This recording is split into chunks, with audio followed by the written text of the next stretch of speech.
Today we will continue with the third chapter in English literature, Sandalwood Trees. And which page are we on? Who will tell? Ma'am, we have to start from 25, page number 25, last paragraph. Okay, right, correct. So, page number 25, we have done till the place where she sat down to, and when she sat down to lean against the tree, she found that there was no tree there and only a short stump was there in the place where there was a huge tree. Okay, so we'll continue from there. Yes, Rishima, why don't you start? Okay. I quickly bent down and smelled the stump. Sandalwood, I thought. I hastily picked up a stone and rubbed it against the core of the stump, and I could smell sandalwood. I walked around and found 3 more such stumps. Who has cut down these sandalwood trees and why? I wondered. Ma'am, what is this written? Yes, continue. Ma'am, what is this written? Denudation. Denudation. I remembered Raugaru's word and slowly repeated it to myself. Bow wow, cried Gugu. Come on, Gugu, let's go home, I said, and we hastened homewards. As I entered the gates of the house, I told Raugaru, Uncle, some sandalwood trees have been felled and on that side. Who has cut them? I don't know, Sunanda. I must check with Mudaliar. Mudaliar, said Raugaru, walking away. Mudaliar was the head constable at the village police station. Okay, alright. So, she found that there was only a small stump where she usually sat, and so she bent down and tried to smell the stump. And so she thought that she could smell sandalwood. And so, very quickly, she picked up a stone and rubbed it against the core. Core of the stump means she rubbed it at the middle portion of the stump, and when she rubbed it against the middle portion of the stump, so she could smell sandalwood. So now she was sure that this was a sandalwood tree, and she walked around and she found that there were 3 more such stumps, and when she rubbed, she found that all those were sandalwood trees. So she was like that, who has cut these trees and why are these trees cut off? And then she remembered Raugaru telling that because of the felling of the trees we have denudation, and because of that we have landslides, and because of the landslide she has lost everything. She lost her parents, her house, and she also lost her eyesight. So she remembered that and repeated the word to herself, because that was a new word to her. And so Gugu, he barked, and so girl said, okay Gugu, let's go home. And she hastened, and we hastened home, means they walked fast towards their home. And as she entered the gates of the house, so she told Raugaru that, uncle, some sandalwood trees have been felled, means they have been cut on that side. And so she asked that, who has cut those trees? So Raugaru, he did not know. So he said that, I don't know, Sunanda, that who has cut those trees, and I will try to ask and check with Mudaliar. Now, who is Mudaliar? He was the head constable at the village police station. So the police station which was at the village, Mudaliar, he was the head constable at that station, at that police station. Okay. Aditi, Yes, ma'am. better read.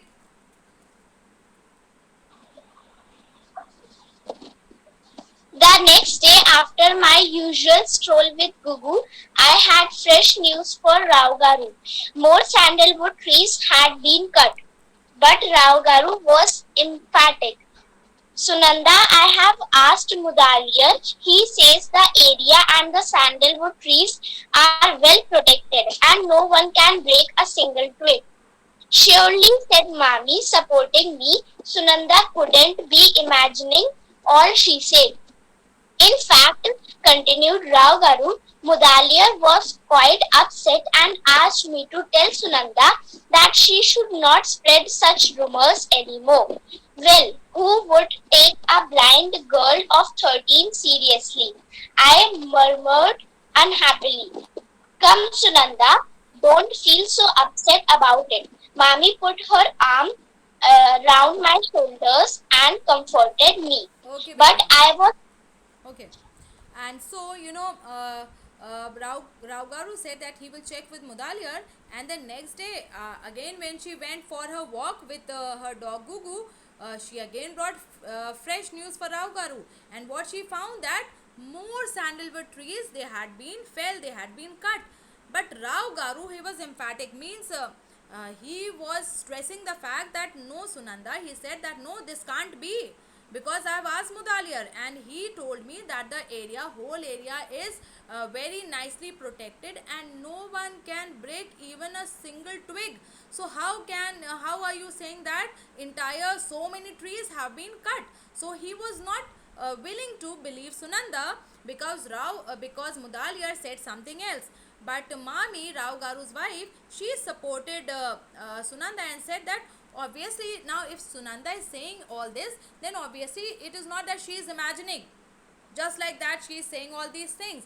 And then Rao Garu, he continued, he said, but no, Mudaliar, he was quite upset when I asked him about the trees being cut, and I said that Sunanda was saying that. So he told that Mudaliar, he was very upset, and he has asked Rao Garu to tell Sunanda not to not to spread these rumors anymore. And Mudaliar wanted Sunanda to stop talking about the cutting of the trees, because he said that no tree was being cut.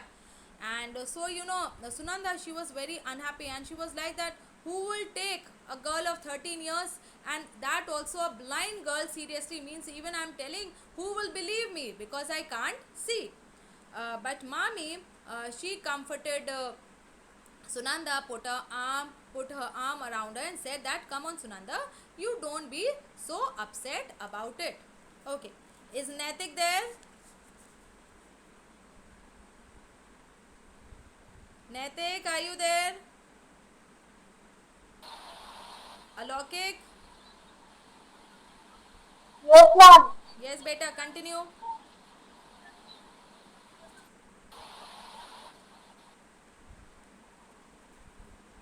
But I was sure that valuable sandalwood was being stolen. Early the next morning, Gugu and I walked to the sandalwood area. I let Gugu lead me and after a great search, found a nice hiding place behind the bush. Here I waited impatiently for a long time. I had almost dozed off when Gugu cried. I was immediately alert. The next minute Gugu sprang forward barking while I crouched well behind the bushes and waited with bated breath. I heard footsteps approaching. As they came nearer, Gugu stopped barking. Somebody asked, "What are you doing here, doggy? Patrolling like me, eh?" I recognized Mudaliar's voice. He had not noticed me, I presumed. When I could, uh, when I could no more hear his receding footsteps, I relaxed. However, nothing happened during the rest of the day, and I returned home. Okay. The following night, So, though Rao Garu, he was not willing to trust her, but Sunanda, she was sure that someone was stealing this valuable sandalwood. Sandalwood trees, sandalwood is very costly, all right, and so she knew that someone was stealing this sandalwood, this valuable sandalwood from these forests. And so early the next morning, Gugu and they walked to that area. And so Sunanda, she let Gugu lead her. And after looking here and there for a while, they found a nice hiding place. So behind a bush, they found a hiding place where she can hide. And there, she waited impatiently. When you have to wait for something, then that wait is very impatient. You want that thing to happen fast, you want that thing very very soon. All right, we don't like waiting. So she was also waiting impatiently. She wanted this wait to get over, and so that she can find some clue as to who was doing all this. And by she was waiting there for a long time, and she already had means she almost dozed off. She was sleepy there, and she almost dozed off, and all of a sudden her dog, he growled, and so she was immediately again all alert. And the next minute, what happened, Gugu, he, from the bush where they were hiding, he sprang forward and he started to bark.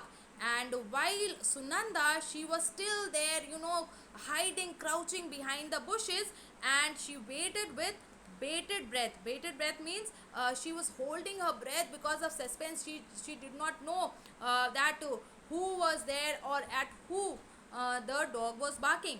And next, while she was waiting with suspense, she could hear footsteps approaching. So she heard that someone was coming that way, and as soon as the people came near, so Gugu, he stopped barking.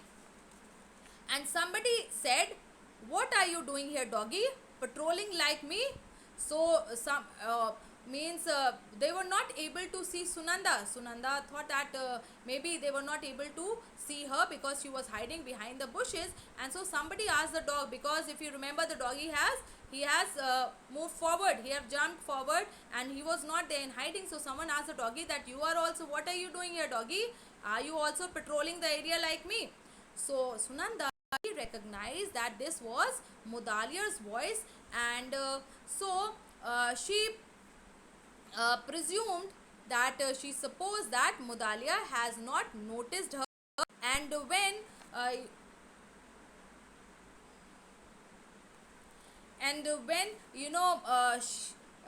could no more hear his receding footsteps, I relaxed. And when she did not hear him going back, so she relaxed that okay, now she'll be able to when I could no more hear his receding footsteps. And then after a while, what happened? Mudalia was there, and then after a while, he went back.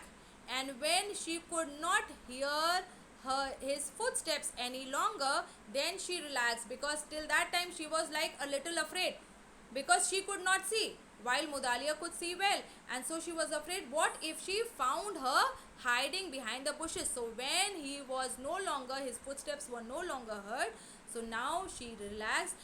But throughout the day, nothing much happened, and she returned home. Okay, Shak, you continue. Okay, ma'am. The following night, I waited for the clock to chime 11. I heard Rao Garu and his wife snoring, motioning Guru to Motioning. motioning Gugu to follow me. I quietly slipped out of the house. Long before we reached the sandalwood trees, I heard a low whispering noise. Gugu become uneasy and growled. Shh, Guru, don't you make a noise, I whispered, holding him firmly by the collar. We walked on and the noise became louder and louder. Suddenly it struck me, hey, even if there's someone fishy going on, the place must be well lit. Man cannot work in the dark and they will see me. Hastily I pushed Gugu to one side of the path, crouching low and holding the dog by the collar. I crept forward, listening intently. The Okay, whispering all noise right. was So the same, the following night means what happened during the day, and the following night she waited for 11 o'clock. And when the clock it chimed 11, means at every hour the clock they had it make the ringing sound. So at 11, when the clock made sound, and Sunanda, now she could hear Rao Garu and his wife snoring. So now both were well asleep, and so quietly she motioned Gugu to follow her, and both of them quietly, very quietly, got out of the house. And even before they could reach the sandal trees, she heard a low whirring sound, means a continuous sound. She could hear that, and Gugu, he became uneasy because of the sound, and so he started to bark. And so Sunanda, she shushed him. So she shushed Gugu and told him not to make a noise. And very quietly she said that to him, and then she held him firmly by the collar, because if you remember last time what happened, Gugu had sprang forward and came out in the open. So this time she held him firmly by the collar, and then they walked on, and as they walked on, the noise, it became louder and louder, and suddenly a thought struck her, and she realized that even if something fishy was going on, means if someone was cutting the trees at night, so obviously to work in the night the area would have been well lit, means there would have been some lights, and so if she goes on like that, anyone would be able to see her. So what she did, she pushed Gugu to one side of the path, and then she crouched low, means on her hands and knees. She bent on her hands and knees, and she crouched low, and she held the dog by the collar, and very quietly in that position only, they went forward, they crawled forward, listening intently. So she was very carefully listening to any sound which she could hear. Okay, who is there? Ridhima, are you there? Yes, ma'am. Better read. Okay, ma'am. The whirring sound noise was incessant, and there was also sound of moving vehicles. After what seemed an eternity, the whirring ceased, and I could hear men speaking to one another. Enough for today, Ramesh. It's getting to be 2 o'clock. And remember, 10% of the money you earned by selling this sandalwood is mine. Otherwise, the authorities would be alerted and you would be behind bars for the rest of your life. My heart skipped a beat, for the voice I heard was that Mudaliar. I held my breath, gripping Gugu's collar tight. Of course, sir, replied another voice. Soon all was quiet. My heart thumped like a steam engine. As I rushed back home with Gugu quietly, I go into bed, but could not sleep a wink. Mudaliar's voice was ringing in my ears. Okay, In the all right. morning, Okay, beta. So, you know, the whirring noise, it was incessant, means it went on without stopping, and there was also a sound of, and she could also hear that there were some vehicles who were moving there. And after what seemed like eternity, what is eternity? A time that never ends. So, after what seemed to her like eternity, time never ending, finally, the whirring sound, it ceased, it stopped, and now she could hear the men talking. And so one person was saying to another that it is enough for today, means the work that we have done is enough for today, Ramesh, and now it is going to be 2 o'clock. But you remember that whatever you sell, whatever money you make by selling this, out of that 10% would be mine. If you don't give me the money, then what will happen? I will alert the authorities, and you would be put in prison for the rest of your life. And when Sunanda, she heard that voice, her heart skipped a beat, and she was like, she knew that voice. It was the voice of Mudalia, and she held her breath, gripping Gugu's collar tight. Held her breath means she was anxious. She did not know what would happen next. So in that anxiousness, she gripped very tightly Gugu's collar, and the other voice replied. He said, "Yes, sir, of course." And then soon everything was quiet, and when they were going back with when she went back to with Gugu to her home quietly, her heart was thumping like it was beating very fast, and very quietly she got into the bed. But throughout the night she could not sleep even a little, means even a wink, just like you close your eyes for just a moment, even for that much she was not able to sleep. And Mudalia's voice was ringing in her mind, in her ears, and so she was not able to sleep because of that. Is Ariba there?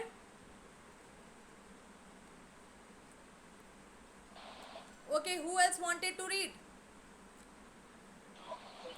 Who wants to read? Come on. Ma'am, may I? Okay, Shabd. Ma'am, Yes, Shabd, continue. In the morning, as soon as Raguru was awake, I told him everything. Are you sure, Sunanda? He asked me. Positive, uncle. Then I must take this up with the police headquarters at Uttakamund. Ottachment. Ottachment. Raguru said decisively. Decisively. Mami stroked my head gently. Brave girl, she said. After a few days, I was called to the police headquarters with Rao Garu. There I was asked several questions to confirm what I had already told Rao Garu. On the way home, I asked Rao Garu what happened to Mundaliar. If there's enough evidence against him, he will be arrested. He said. A month or so later, one morning, Rao Garu told my hands Ines and said warmly, "My dear Sunanda, you have been given reward by the police department for helping them unravel a sandalwood racket." Okay, all right. Okay. So, in the morning, throughout the night, she could not sleep even a little. And in the morning, as soon as Rao Garu was awake, so Sunanda, she told him everything. And Rao Garu was like, "Are you really sure, Sunanda?" So she was like, "Yes, positive, uncle." And so Rao Garu said that, "Okay, then if this is the case, then I will report this with the police headquarters at Uttakamund." And so Mami, she was very happy with Sunanda. She stroked her head gently like this and she said, "Brave girl." And after a few days, Sunanda was called to the police station with Rao Garu, and there, they asked her many questions, and all that was to confirm what she has already told to Rao Garu. And on the way back home, when they were coming, so Sunanda asked Rao Garu that what would happen to Mudaliar after all this. So uncle or Rao Garu said that if the police are able to find enough evidence against him, then he will be arrested.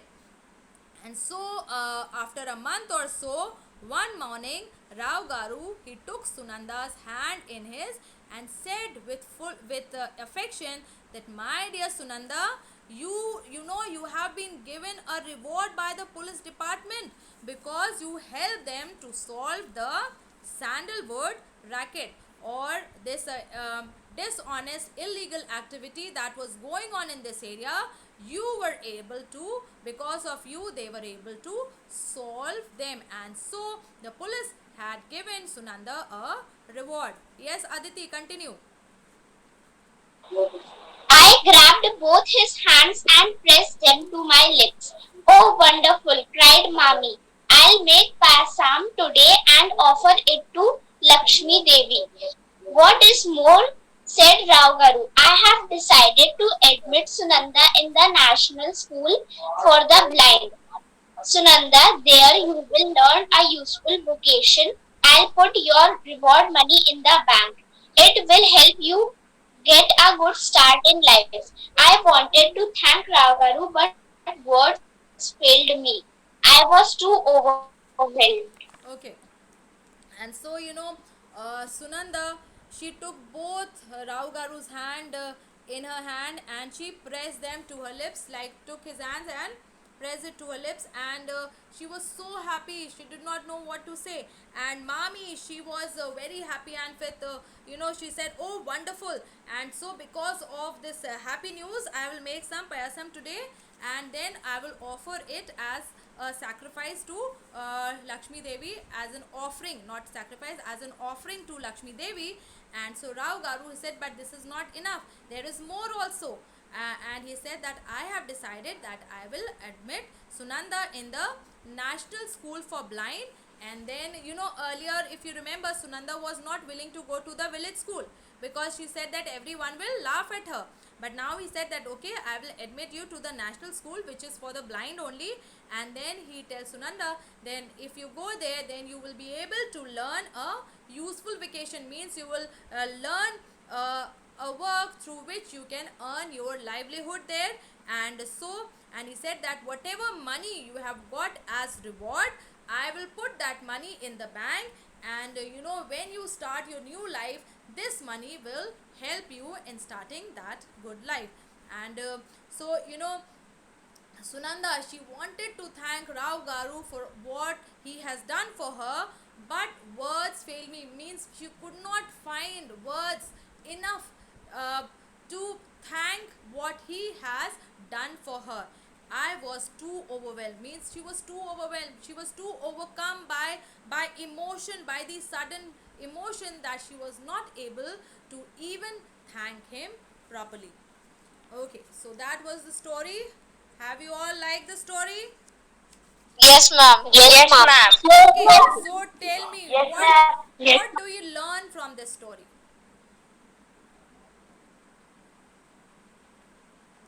Yes. Did you learn Ma'am, anything bravery. from the story? Yes, Rishima. Ma'am, bravery. Bravery. Okay. Yes. Anyone else?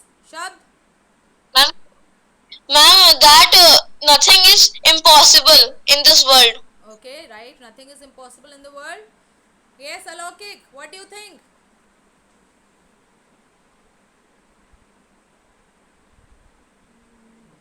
Is Alokik there? Aditi? Yes, ma'am. Yes, Alokik. What do you think? What did you like about this story? Ma'am, Hmm? ma'am, I like the dog. Ma'am, that's Sunanda. Hmm. Ma'am, that Sunanda was blind, but still she tried. Alright, so though your voice is not very clear, but yes, what you're saying is right, that even though she was blind, so she could have made so many excuses that I am blind, how can I do something like that. But even though she was blind, she still took up so much courage to stand up against what was wrong. So even though you might have some negative things, all right, some cons, some negative things there, but even in spite of that, a person can really be successful. There might be things against you, but even then, if you stay strong and if you persevere, then really you will be able to get success in your life. Okay, so be brave, never be afraid, and even though many times the circumstances would be not according to what you want, all right, there would be negative circumstances. Like here, this girl had lost everything, lost her parents, her home, her eyesight, but still, in spite of all that, she did not make any excuses. So don't ever make excuses, do what is right. Okay, all of you? Okay, ma'am. Okay, ma'am. Okay, ma'am. Okay, ma'am.